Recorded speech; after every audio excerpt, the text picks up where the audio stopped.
자, 근데 지금 좋아요, 2개. 최순실 게이트 국면에서 다시 회자되는 것 중에 대표적인 게 몰래카메라. 네. 그 이야기를 지금 최민희 의원님이 한번 제대로 썰을 한번 풀어주셔야 돼요. 이해가 안 되시는 분들이 많을 것 같아요. 썰이 아니라 이건. 썰이 아니지. 팩트지. 아니, 설이 아니고 이야기 이바구를 해달라는 이야기죠. 네, 이 일의 시작부터 말씀드릴게요. 네. 이 일의 시작이 뭐였냐면 제가 제보를 받았어요. 그 제보가 뭐냐. 청와대에 고가의 수입 필라테스 장비가 들어간다는 거예요. 그게 1억 상당이다. 그래서 제가 그 제보를 듣고 이어서 열린 운영위에서 도대체 이 고가의 필라테스 장비는 뭐냐 이렇게 물어본 거예요. 그러면서 동시에 윤전추 행정관에 대해서 질문을 집중적으로 했어요. 이게 시작이에요. 그래서 물어봤더니 그때 윤전추 행정관이 34살이었는데 그런데 3급이 됐어요. 그리고 연봉이 9,500만 원, 8,300에서 9,500만 원 사이예요. 많은 분들이 윤전추 씨가 밖에 있었으면 몇 억 벌었다. 그거 아무 소용 없어요. 그렇죠. 상급이 되려면요. 고시를 보고도 20년은 걸립니다. 네, 20년. 그리고 3급 못 올라가고 옷 벗는 사람이 부직이에요. 그렇죠. 예, 그래서 제가 이 질문을 할 때 정말 정부 부처 공직자들께서 저에게 협조적이었어요. 그리고 저한테 응원도 너무 많이 해줬어요. 그러니까 분노를 느꼈던 거예요. 그래갖고 제가 윤전추는 어디 있으며 이분은 뭘 하고 있으며 막 질문을 했더니 그때 이재만 비서관이 나왔었는데 이게 윤전추는 대통령과 관계된 일을 하니까 이게 국가기밀사항이라 밝힐 수 없다. 이렇게 나왔죠. 이게 1탄이었어요. 이제 저를 사실 언론들이 잘 안 다뤘잖아요. 언론 문제, 방송 문제 그렇지. 계속 제기하니까. 싫어하는 사람이었지. 너무 그렇게. 조정동 입장에서는요. 저격당하셔가지고. 왜 갑자기 빵 터지고. 아니, 지금 갑자기 의문의 저격을 당해가지고. 그런데 안 다룰 수가 없었던 거예요. 그래갖고 이때 웃기는 얘기 하나 해드릴까요? 갑자기 제가 국회에 있는데 어디선가 전화가 왔는데 막 바쁜데 JTBC 기자인 줄 알고 전화를 받았어요. 예, 조선일보 했구나. 예, 그래갖고 인터뷰를 했는데 채널A 기자였어요. 그래갖고 제가 최초로 채널A랑 인터뷰를 한 게 된 거예요. 그거 최민희 의원님도 아실 텐데 그 언론사들이 특히 조중동 같은 큰 언론사들은 VIP 대통령과 관련된 특종 일면을 치면은 포상이 한 1,000만 원 정도를 받아요. 기자들이. 그러니까 어떻게 그런 것까지 아세요? 눈에 불을 켜고 그걸 찾으려고 그래요. 왜 그러냐면 제가 한겨레 신문 일면에 박 대통령의 이종 조카 그 회사가 펀드를 통해 가지고 각종 이제 이 정부 자원들을 끌어모았다. 요걸 갖다 한번 폭로했던 적이 있어요. 2014년도 국감 때. 그때 그걸 한겨레 일면으로 냈는데 조선일보 기자가 전화를 해가지고 그 관련된 자료를 모두 줄 수 있냐. 그래서 저는 거부했죠. 니네랑 거래를 안 한다. 그리고 나서 그 뒷얘기를 다른 언론사 기자들한테 들으니까 VIP 관련된 일면 특종을 치면은 포상이 세다는 거예요.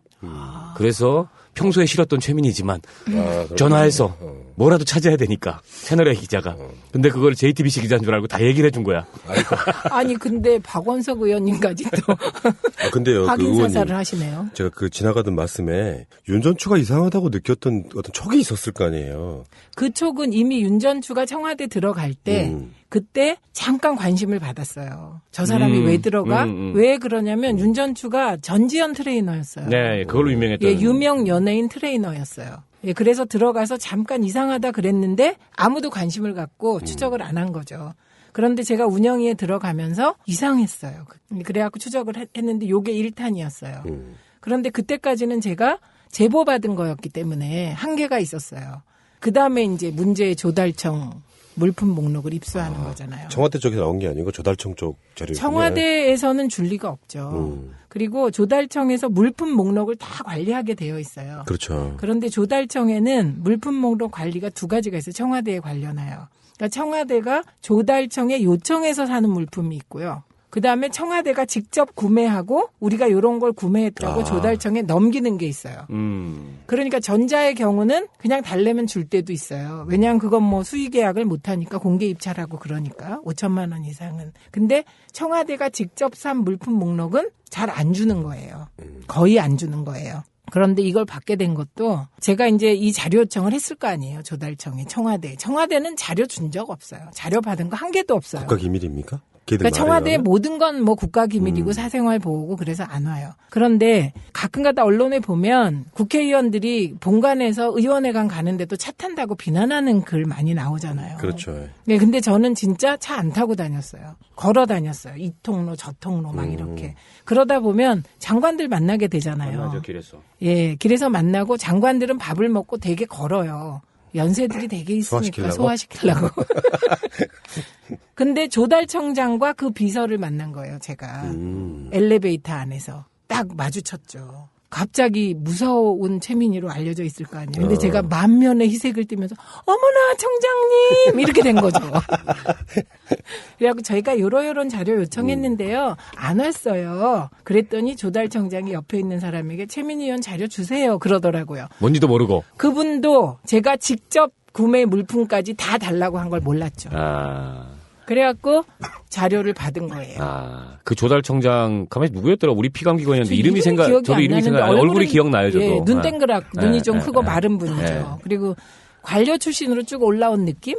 네, 그런 분이에요. 그래갖고 제가 그러면요 말만 하시지 말고요 이 비서관 전화번호랑 다 내놓으세요. 그래갖고 전화번호를 받아서 우리 보좌관한테. 그래서 우리 보좌관이 즉시 가서 받은 거예요. 즉시. 그러니까 이게 우연이었어요. 근데 그래서 다시 받은 자료에 나온 거? 네, 근데 그 자료를 보니까 쭉 자료를 검토했을 거 아니에요, 우리가. 첫째, 제가 가장 놀란 건 몰래카메라였어요. 근데 몰래카메라가 있는 것도 놀랍지만 위치가 더 놀랐어요. 제2부속실에 몰래카메라가 있었어요. 다시 말씀드리지만 제2부속실은 원래는 영부인 그렇죠. 챙기는 그런 용도인데 실제로 그 당시에 왜 제2부속실을 없애고 뭐 민원창구로 활용하겠다 이렇게 박근혜 정부가 공식적으로 내걸었었잖아요. 네, 없애는 게 아니라 이 부속실은 두고 거기를 소외계층 민원창구로 활용하겠다 이렇게 얘기를 했죠. 제가 그거를 보고는 너무 놀랐어요. 그래갖고 일단 접수 딱 해갖고 적어놓고. 몰래카메라. 네. 시계로 된 거죠. 시계형 몰래카메라. 요게 1위였고요. 그때 마침 정윤회 비선실세 국정농단이 막 문제가 됐던 시기에 받은 거예요. 그거를.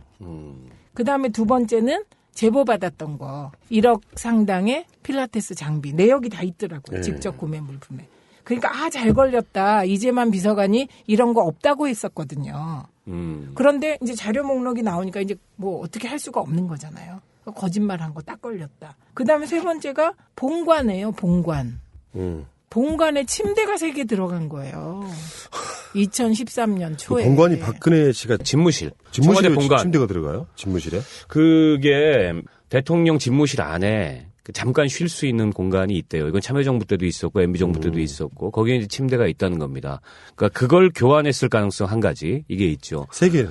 그러니까 그때부터 이제 말이 안 되는 건데 그 영부인 집무실도 있어요. 대통령 본관에 그 부속실이 옆에 딸려 있고. 근데 거기에는 참여정부 때 그 비서실 직원들에 따르면 침대가 없다는 거예요. 없죠. 없는데 나머지 2개는 그러면 어디로 간 거냐? 그게 이제 우리 최민희 의원님이 또 거기서 추적을 하셔야지. 어디로 갔을까요? 그래서 어쨌든 3개인데 하나는 660만 원대로 기억이 되고 비싼 다른 거. 하나는 475만 원인가 그랬고 나머지 하나는 침대하고 매트리스 합쳐서 295만 원으로 저는 기억을 하는데 요새 뭐 100 몇만 원이다 이렇게 나와요. 그래서 3개가 있었어요. 그래서 저는 그때는 정윤회 국정농단 비선실세 그리고 최순실은 우리가 뒤에서 캐고 있을 때거든요. 그래서 하나는 정윤회 그다음에 하나는 최순실 하나는 윤전춘가? 이렇게 생각하고 이제 폭로를 하게 된 거죠. 근데 그때 그것만 있었던 게 아니고요. 김치냉장고, 화장대, 장롱, 토스터기, 일체 살림 장비가 있었어요. 쓰레기통 95만 원짜리. 95만 원 쓰레기통은 여러 개. 살림 차리셨는데? 그래서 저희 그 보도자료 제목이 청와대에 누가 살림 차렸나였어요. 그럼 여기 제일 뒤에 나온 것부터 한번 잠깐 이야기를 해볼게요. 네. 티슈 꽉을 그냥 쓰는 게 아니고 넣어서 쓰는 그거 말하는 거죠. 네, 네. 그거 왜 필요하죠? 그렇게 여러 개나? 유출해볼 수 있잖아요. 어떤 용도로 썼을까? 그 생각은 한 번도 안 아니 해봤는데. 근데 그게 이제 어떤 분의 럭셔리한 취향을 반영해서 그냥 뭐 웬만한 거 써도 되는데 무려 95만 원짜리 이런 걸 썼을 개연성이 있죠. 한 개면 되지 않나요? 여러 개가 필요할까? 여러 개예요, 여러 개. 그게 한 미치겠네. 이상하게 생각이 떠올라가지고. 그런데요.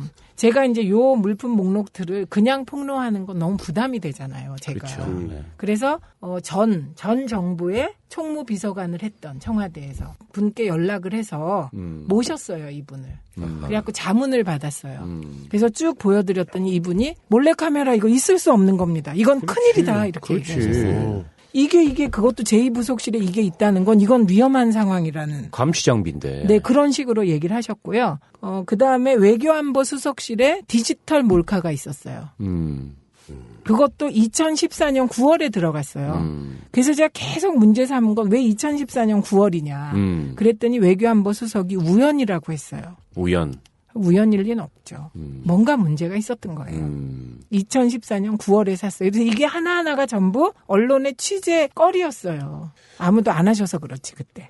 그러면은 어떤 일부 언론에서도 이야기가 나오고 있는데 몰카 같은 경우는 공식적으로 그냥 CCTV하고 다른 부분이잖아요. 찍히는 걸 모르는 상태로 찍히는 건데 네. 외교안보 수석실도 그렇고 제2부속실도 그렇고 몰카가 들어갔다는 것 자체는 그 누군가의 감시용이었던 거잖아요. 그렇죠. 그럼 의원님은 어떻게 생각하셨어요, 이게? 근데 이제 제가 외교안보 수석실의 몰카, 이동형 몰카는 그건 조금 캠코더형이니까. 예.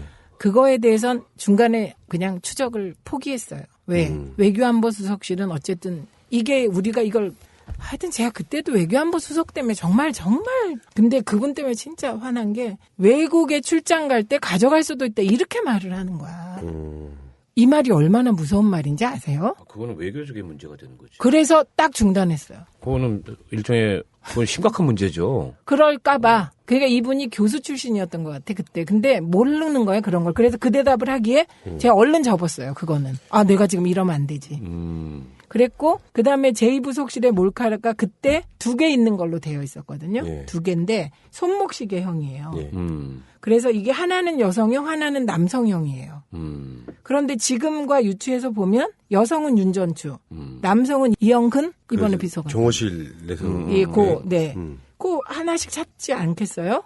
두 사람이 지금 최순실의 수적으로 의심되는 사람들이죠. 네. 그런데 최순실 씨의 그 지금 말씀하신 대로 수적처럼 움직이던 사람들이 몰카를 찾다. 그럼 그건 누구 감시용이겠어요? 저는 그때 제2부속실의 몰카는 누군가 대통령을 감시하고 있는 게 아닌가 이렇게 생각했고요. 지금 종편은 어떻게 몰아갔었냐면은 서로가 서로를 감시기 위한 용도로 섰다고 이렇게 몰고 가는데 그게 저는 납득이 잘 안 더 추정이 가요. 되는 그 사람들 자체도 박근혜 씨 무슨 뭐뭐 할 때 계속해서 그렇죠. 옆에 같이 할 수 있는 사람들이잖아요. 그러니까 보세요. 그 몰카로 최순실 씨를 했을 리는 없잖아요. 감시했을 리는. 그러면 제2부속실에 대통령을 수발드는 사람들이 몰카를 차고 있었다. 그럼 이건 상식적으로는 대통령을 모니터링 한다고 봤기 때문에 제가 대정부질을 하면서 대통령은 안전하신 겁니까? 라고 똑같은 그렇죠. 워딩으로 물었어요. 항상 같이 있을 수 없기 때문에 네. 뭘 잘하고 있는지 실시간 전송을 해줘야 되는 뭐 그런 상황들이 있잖아요. 그렇게 저 스스로 판단을 해서 추정이 그렇다는 거죠. 네, 저는 정말 대통령의 안위를 걱정했어요 그때. 근데 이렇게 사실은 추론을 해볼 수 있죠. 예를 들어서 최순실 씨가 자기가 박 대통령의 가장 지근거리에 최측근에 있어야 돼. 네. 그런데 그렇지 않은 불안 요소가 있어. 그거를 감시하기 위해서 몰카를 동원했을 가능성이, 그리고 그 몰카를 윤전추 아까 얘기했던 등등에게 채워서 그 주변을 모니터했을 가능성이 있죠. 네. 그리고 사실은 이번 과정에서 정윤의 복수다 이런 얘기가 공공연히 나왔지 않습니까? 네. 정두원 의원에 의해서. 근데 2014년 언제입니까? 그게 한 여름쯤 됐죠. 그 비선 실세 8월부터 스캔들이 나왔을 때 그 이후로 이제 정윤회 씨는 배제됐어요. 권력의 언저리에서. 그게 이제 최순실의 작품이다 이런 얘기가 좀 많이 있지 않습니까? 그런 등등을 미루어 짐작하자면 최순실이 대통령 주변에 자기 이외에 누군가가 지근거리에서 그 권력을 조금이라도 나눠 갖는 것을 경계하기 위해서 그걸 동원했을 가능성. 저는 이거 충분히 있다고 봅니다. 예, 그래서 저는 그게 뭐 대통령을 어떻게 하겠다기보다는 대통령의 일거수일투족 누구를 만나는지 그거를 이렇게 모니터링할 필요성이 있는 누군가가 있는 거다 이렇게 생각했고 그때도 최순실인가 이렇게 생각하고 좀 더 추적을 하다가 역부족이어서 말았는데 이번에 이제 침대와 관련해서 보니까 그 채널A인가 네. 어디서 최순실이 잠까지 자고 갔다 이런 그렇죠. 보도를 했어요. 수시로 들어들었을 뿐만 아니라 잠도 자고 갔다. 그럼 그건 당연히 지난번 우리 침대 민정당 주인이죠. 방송에서 그 청와대 최순실 집무실이 있다. 요 방송을 한번 했잖아요. 그렇죠. 딱 그 상황이에요, 지금 보면. 그렇죠. 네. 예, 그리고 제가 그때 또 하나 이제 말씀드린 게 관저에 회의용 탁자하고 의자가 있었다. 그 말씀 드렸죠. 근데 그거는 또 관저로 되어 있었어요. 관저. 예, 근데 그건 지금 또 뭐 어떻게 바꿔놨는지 모르겠지만 이상하죠? 본관이 아니라 관저에. 그러니까 그 뭐라고 생각하세요? 그러니까 저는 비선이 그때 관저에 모여서 회의도 하고 그랬구나 이렇게 생각한 거예요. 그렇군요. 예, 그래서 이 하나하나가 다 취재거리였는데 그때는 언론이 뭐 그랬어요. 근데 한겨레 한 기자가 하어영 기자인데 그때부터 지금까지 추적하고 있었어요. 박근혜 씨가 꼭 피해자가 아니라도 몰카로 최순실은 박근혜 씨를 감시한 정황 또는 심지어는 아까 최민희 의원님에 의하면은 관저에 사무실을 차려놓고 수시로 자기들끼리 만나서 이렇게 정황은 다 맞아요. 지금 수시로 들락거렸다는 잠자고 갔다는 최순실이 거처할 공간, 잠시 쉴 공간, 박근혜랑 만나서 서로 이야기할 공간 이런 것들이 다 세팅되었던. 네. 그래서 조달청 당시 자료가 지금 상황을 다 증명해주고 있고 그러네요. 증거해주고 있습니다. 세상에 비밀이 없다는 게 다 이렇게 들통나네요. 근데 왜 그러니까. 하필이면 저여가지고. 잘하셨어요. 역사에. 그래가지고 이완구 총리가 3번이나 경고하는데 또 제가 안 듣고 계속 해가지고. 그 경고가 문고리 3인방의 경고였다면서요. 개들이 노린다니까. 그래서 개들이 진짜 누구냐 무서웠겠다. 그랬더니 개들. 그래서 문고리 개들. 3인방이요 그랬더니 오 이렇게 하셨는데 그게 이제 게리맨더링까지. 근데 당장 지금 입장도 바뀌었고요. 저요? 그들이 그러니까 아니 지금은 원해냐 아니냐가 중요한 게 아니에요. 지금은 민정당이라는 방송 같은 걸 통해서 지금 원내보다 훨씬 더 활약하고 계시잖아요. 그건 절대 걱정하지 마시고. 뭘 걱정해요. 걔네들. 원의 서름이지. 걔네들 3명 청와대로 떨궈져 나왔는데 물론 걔들 자체도 스타일이나 성향상으로 보면 이제 비선 실세가 된 거잖아요. 봉식 직하면서. 그러네요. 네. 근데 비선인데 실세인가요 여전히? 그러면 텔에 모여서 또 수근수근? 텔레그램? 그것도 재밌어요. 이게 비선과 비선 아닌 것에 구분이 없어져 버리니까 그들이 그 자리를 내려왔다고 해서 뭐 완전하게 권력을 잃은 게 아닌 느낌. 네. 근데 이제 공식적으로는 청와대에 못 들어가니까 아무래도 완전히 떨어지는 상황이잖아요. 근데 재밌는 얘기 하나 더 해드릴까요? 예. 그거 아세요? 곰탕 한 그릇 다 비웠다는 거에 대해서 카톡 도는 거? 최순실이? 네, 다 비우면 A 플랜, 밥 먹으면 B 플랜이다. 이게 지시한 거라고? 실제로 그렇게 한다면서요. 네, 그게 쓴대요. 근데 그 최순실 씨가 지금 그러고 있다고 누가 이렇게 카톡 해갖고 돌리고 있더라고요. 그러니까 이게 지금 상황이요. 정말 국민들이 빡치신 거예요. 그러니까 제가 봤을 땐 그래요. 박근혜가 독자적인 판단과 어떤 정무적 판단이라도 뭔가 잘할 수 있는 사람이라면 최순실이 없어도 나름대로 잘 해치고 나갈 텐데 이 상황은 지금 최순실 자체가 박근혜랑 연락이 용이치 않은 상태고 박근혜 자체도 뭔가 판단을 못 내리는 상태에서 최순실이 사라진 자리에 뭐 추정하기에는 김기춘 같은 자들이 이제 최재경을 동원해서 또 다른 어떤 비선 실세로 네. 활약하는 계속해서 악이 악을 덮고 옥상에 옥상이 생기고 이런 과정이잖아요. 결국은 그래서 대통령 자질이 중요하다는 것. 팩트는 몰라도 판단할 능력은 있어야 된다는 게 단적으로 보이는 것 같네요. 자아가 있어야지, 자아가. 그러니까. 지난번에 박원석 의원이 대통령을 뽑을 때 자아가 있는 사람을 뽑아야 된다. 진짜 히트 쳤어요. 진짜 네, 자아가 그런데 있어야지. 제가 이번에 느낀 건 이런 거예요. 이번 사태를 잘 보면 박근혜 대통령은 지킬과 하이드가 있는데 이 지킬일 때는 정무적 판단 능력이 없고요. 하이드일 때는 퇴임후를 대비한 자금에 대해서는 관심이 굉장히 많은 것 같고 고집은 세고 이런 것 같습니다. 자아는 없고 자식은 자, 최민희 의원님 제2부속실 이야기 뭐 더 하실 말씀 있어요? 핵심은 나온 거 같고. 30분 간격으로 나온다니 관심 그리고 지금 사항이에요. 민정당 자체가 초미의 관심이 돼버린 게 그 네. 당시를 회고할 거라는 누구나 예상할 수 있는 상황이었잖아요. JTBC나 종편 같은데 하루 종일 나오는 분이기 때문에 네. 가장 최근에 한 발언이시기 때문에 기자분들 절차 확실히 밝히시고요. 저는 푸른 나무입니다. 여러분들은 잘 모르시겠지만 팟캐스트의 손석희로 불리웁니다. 아니 그래서 제가 지금 포인트 집어드린 건 다 이거 취재해봐야 그러니까, 예. 되는 거고 또 하나 말씀드릴게요. 제가 이 청와대에 있었던 2개의 몰카 남성용 여성용이 직원 감시용이기 어렵다는 건 직원들을 감시하는 시스템은 따로 있을 수 있어요. 제가 청와대 CCTV 내놔라, 청와대 들어가는 길에 CCTV 내놔라 이게 정말 받으려고 했었거든요. 아하. 언론 취재해 보십시오. 청와대 CCTV가 몇 개가 있고 이거를 공개할 수 없다면 어쨌든 취재는 해보십시오. 예. 그러면 이 몰카가 누구용이라는 건 금방 드러나죠. 그러니까 이게 직원 감시용이라는 건 말이 안 되는 게 네. 청와대에서는 사용한 컴퓨터의 모든 로그 기록을 다 남기게 돼 있고요. 뿐만 아니라 그 안에서는 전화도 개인 전화를 못 씁니다. 그 일련 번호 붙어 있는 그 내에서 쓸 수 있는 전화만 쓸 수 있어요. 예. 때문에 굳이 직원들 감시를 위해서 몰래카메라까지 동원할 이유가 없는 거죠. 그럴 필요가 없고. 그러니까 저거는 직원 감시용이었다는 건 지금 둘러대는 얘기고 다른 데 목적이 있었던 거죠. 최민희 의원님 말씀대로 예. 그건 대통령 주변을 모니터하기 위한 그런 그렇겠죠. 용도였고 청와대 제2부속실은 사실상 이 최순실의 비서실로 기능을 한 겁니다. 그러니까요. 예.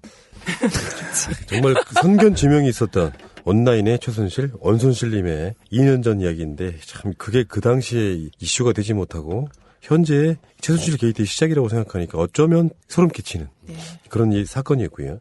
자, 근데 지금 그 좋아요, 2개. 최순실 게이트 국면에서 다시 회자되는 것 중에 대표적인 게 몰래카메라. 네. 그 이야기를 지금 최민희 의원님이 한번 제대로 썰을 한번 풀어주셔야 돼요. 이해가 안 되시는 분들이 많을 것 같아요. 썰이 아니라 이건 썰이 아니지. 자료, 팩트지. 자료. 팩트. 아니, 설이 아니고 이야기 이바구를 해달라는 이야기죠. 네, 이 일의 시작부터 말씀드릴게요. 이 일의 시작이 뭐였냐면 제가 제보를 받았어요. 그 제보가 뭐냐? 청와대에 고가의 수입 필라테스 장비가 들어간다는 거예요. 그게 1억 상당이다. 그래서 제가 그 제보를 듣고 이어서 열린 운영위에서 도대체 이 고가의 필라테스 장비는 뭐냐 이렇게 물어본 거예요. 그러면서 동시에 윤전추 행정관에 대해서 질문을 집중적으로 했어요. 이게 시작이에요. 그래서 물어봤더니 그때 윤전추 행정관이 34살이었는데 그런데 3급이 됐어요. 그리고 연봉이 9,500만 원, 8,300에서 9,500만 원 사이예요. 많은 분들이 윤전추 씨가 밖에 있었으면 몇 억 벌었다. 그거 아무 소용 없어요. 그렇죠. 상급이 되려면요. 고시를 네. 보고도 20년은 걸립니다. 네, 20년. 그리고 3급 못 올라가고 옷 벗는 사람이 부직이에요. 그렇죠. 예, 그래서 제가 이 질문을 할 때 정말 정부 부처 공직자들께서 저에게 협조적이었어요. 면에 희색을 띠면서 어머나 청장님 이렇게 된 거죠. 그래갖고 저희가 요런 자료 요청했는데요. 안 왔어요. 그랬더니 조달 청장이 옆에 있는 사람에게 최민희 의원 자료 주세요. 그러더라고요. 뭔지도 모르고. 그분도 제가 직접 구매 물품까지 다 달라고 한 걸 몰랐죠. 그래갖고 자료를 받은 거예요. 그 조달청장 가만히 누구였더라? 우리 피감기관이었는데 이름이 기억이 저도 안 이름이 생각 나는데 얼굴이 기억나요, 저도. 예, 눈 땡그랗 눈이 좀 크고 예. 마른 분이죠. 예. 그리고 관료 출신으로 쭉 올라온 느낌? 네, 그런 분이에요. 그래갖고 제가 그러면요 말만 하시지 말고요 이 비서관 전화번호랑 다 내놓으세요. 그래갖고 전화번호를 받아서 우리 보좌관한테. 그래서 우리 보좌관이 즉시 가서 받은 거예요. 즉시. 그러니까 이게 우연이었어요. 근데 그래서 다시 받은 자료에 나온 거? 네, 그게 근데 뭐예요? 그 자료를 보니까 쭉 자료를 검토했을 거 아니에요, 우리가. 첫째, 제가 가장 놀란 건 몰래카메라였어요. 근데 몰래카메라가 있는 것도 놀랍지만 위치가 더 놀랐어요. 제2부속실에 몰래카메라가 있었어요. 다시 말씀드리지만 제2부속실은 원래는 영부인 그렇죠. 그 챙기는 그런 용도인데 실제로 그 당시에 왜 제2부속실을 없애고 뭐 민원창구로 활용하겠다 이렇게 박근혜 정부가 공식적으로 내걸었었잖아요. 네, 없애는 게 아니라 이 부속실은 두고 거기를 소외계층 민원 가지고 각종 이제 이 정부 자원들을 끌어모았다. 요걸 갖다 한번 폭로했던 적이 있어요. 2014년도 국감 때. 그때 그걸 한겨레 일면으로 냈는데 조선일보 기자가 전화를 해가지고 그 관련된 자료를 모두 줄 수 있냐. 그래서 저는 거부했죠. 니네랑 거래를 안 한다. 그리고 나서 그 뒷얘기를 다른 언론사 기자들한테 들으니까 VIP 관련된 일면 특종을 치면은 포장이 세다는 거예요. 그래서 평소에 싫었던 최민희지만 전화해서 뭐라도 찾아야 되니까 채널A 기자가. 근데 그걸 JTBC 기자인 줄 알고 다 얘기를 해준 거야. 아니 근데 박원석 의원님까지 또 근데요, 확인사살을 그 하시네요. 제가 그 지나가던 말씀에 윤전추가 이상하다고 느꼈던 어떤 촉이 있었을 거 아니에요. 그 촉은 이미 윤전추가 청와대 들어갈 때 그때 잠깐 관심을 받았어요. 저 사람이 왜 들어가? 왜 그러냐면 윤전추가 전지현 트레이너였어요. 네, 그걸로 유명했던. 예, 유명 연예인 트레이너였어요. 예, 그래서 들어가서 잠깐 이상하다 그랬는데 아무도 관심을 갖고 추적을 안 한 거죠. 그런데 제가 운영위에 들어가면서 이상했어요. 그래갖고 추적을 했는데 요게 1탄이었어요. 그런데 그때까지는 제가 제보받은 거였기 때문에 한계가 있었어요. 그 다음에 이제 문제의 조달청 물품 목록을 입수하는 거잖아요. 청와대 쪽에서 나온 게 아니고 조달청 쪽 자료. 청와대에서는 줄 리가 없죠. 그리고 조달청에서 물품 목록을 다 관리하게 되어 있어요. 그렇죠. 그런데 조달청에는 물품 목록 관리가 두 가지가 있어요. 청와대에 관련하여. 그러니까 청와대가 조달청에 요청해서 사는 물품이 있고요. 그다음에 청와대가 직접 구매하고 우리가 이런 걸 구매했다고 조달청에 넘기는 게 있어요. 그러니까 전자의 경우는 그냥 달래면 줄 때도 있어요. 왜냐하면 그건 뭐 수의계약을 못하니까 공개 입찰하고 그러니까 5천만 원 이상은. 근데 청와대가 직접 산 물품 목록은 잘 안 주는 거예요. 거의 안 주는 거예요. 그런데 이걸 받게 된 것도 제가 이제 이 자료 요청을 했을 거 아니에요. 조달청에, 청와대. 청와대는 자료 준 적 없어요. 자료 받은 거 한 개도 없어요. 국가기밀입니까? 그러니까 청와대의 모든 건 뭐 국가기밀이고 사생활 보호고 그래서 안 와요. 그런데 가끔가다 언론에 보면 국회의원들이 본관에서 의원회관 가는데도 차 탄다고 비난하는 글 많이 나오잖아요. 그렇죠. 네, 근데 저는 진짜 차 안 타고 다녔어요. 걸어 다녔어요. 이 통로 저 통로 막 이렇게. 그러다 보면 장관들 만나게 되잖아요. 만나죠, 길에서. 예, 길에서 만나고 장관들은 밥을 먹고 되게 걸어요. 연세들이 되게 있으니까 소화시키려고. 근데 조달청장과 그 비서를 만난 거예요, 제가. 엘리베이터 안에서. 딱 마주쳤죠. 갑자기 무서운 최민희로 알려져 있을 거 아니에요. 근데 제가 그리고 저한테 응원도 너무 많이 해줬어요. 그러니까 분노를 느꼈던 거예요. 그래갖고 제가 윤전추는 어디 있으며 이분은 뭘 하고 있으며 막 질문을 했더니 그때 이재만 비서관이 나왔었는데 이게 윤전추는 대통령과 관계된 일을 하니까 이게 국가기밀 사항이라 밝힐 수 없다. 이렇게 나왔죠. 이게 1탄이었어요. 이제 저를 사실 언론들이 잘 안 다뤘잖아요. 언론 문제, 방송 문제 그렇지. 계속 제기하니까. 싫어하는 사람이었지. 너무 그렇게. 조정동 입장에서는요. 저격당하셔가지고. 왜 갑자기 빵 터지고. 아니, 지금 갑자기 의문의 저격을 당해가지고. 그런데 안 다룰 수가 없었던 거예요. 그래갖고 이때 웃기는 얘기 하나 해드릴까요? 갑자기 제가 국회에 있는데 어디선가 전화가 왔는데 막 바쁜데 JTBC 기자인 줄 알고 전화를 받았어요. 예. 조선일보 했구나. 예, 그래갖고 인터뷰를 했는데 채널A 기자였어요. 그래갖고 제가 최초로 채널A랑 인터뷰를 한 게 된 거예요. 그거 최민희 의원님도 아실 텐데 그 언론사들이 특히 조중동 같은 큰 언론사들은 VIP 대통령과 관련된 특종 일면을 치면은 포상이 한 1,000만 원 정도를 받아요. 기자들이. 그러니까 어떻게 그런 것까지 아세요? 눈에 불을 켜고 그걸 찾으려고 그래요. 왜 그러냐면 제가 한겨레 신문 일면에 박 대통령의 이종 조카 그 회사가 펀드를 통해